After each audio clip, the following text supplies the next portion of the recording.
Iyo mga paps, ayan. So mag-change gear oil tayo dito sa ating motor. Ayun no.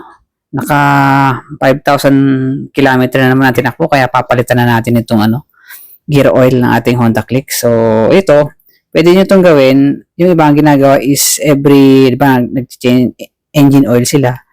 Yung susunod na engine oil, dun sila nagpapalit ganun, parang salitan. Pero kasi dati ganun ginagawa ko. Pero ngayon, sinasabay ko na pagka magsi-CVT cleaning na ako, papalitan ko na rin itong gear oil. Kasi naglilinis ako ng CVT is nasa 5,000 to 6,000 km naglilinis na ako. Isabay ko na. Ayan no, tinan nyo, medyo malinis pa siya, di ba? After 5,000 km na tinakbo. Yung 2 bolt nga pala, yung mas mahaba dun sa drain bolt, yun no. Tapos yung mas maiksi, yan yung sa salinan, ayan no. Itagilid nyo rin yung motor para sure na matanggal lahat, lumabas lahat yung gear oil yun. Tapos pag okay na, ibalik lang natin ito.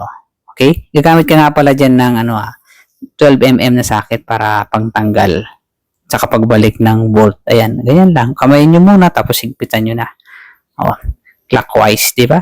Tapos sasali na natin. Ganun lang kasimple. Sali natin tong 120 ml na gear oil. Ayan, Pro Honda. Genuine yan. Pwedeng ganyan ang pagsalin nyo. Pag ginupit nyo or ako, gagamit ako ngayon nito.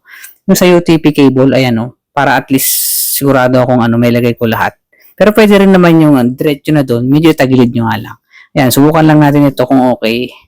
Ayan, pero parang may pala, maliit yung butas, parang mahirap Siguro, ayan, bawasan konti kasi mahaba. Ayan. Ayan, Tapos pisil-pisilin nyo lang hanggang maubos, Tinry ko lang ito kasi para kahit para siguradong may ilagay lahat. Ayan. So, pwede naman. Okay. Nailagay na lahat mga pops. So, balikan natin. Etong uy, natanggal pa ito. O, di ba mas maiksi siya yung sasalinan? Yun. Pero pwede rin itagilid dyan pag hindi ka gagamit ng hose na ganun. May sasalin din naman lahat, Okay. Mga pops, thank you for watching, Kung gusto nyo nga palang bumili ng gear oil, nandyan lang yan sa, sa basket natin. Nandyan yung link.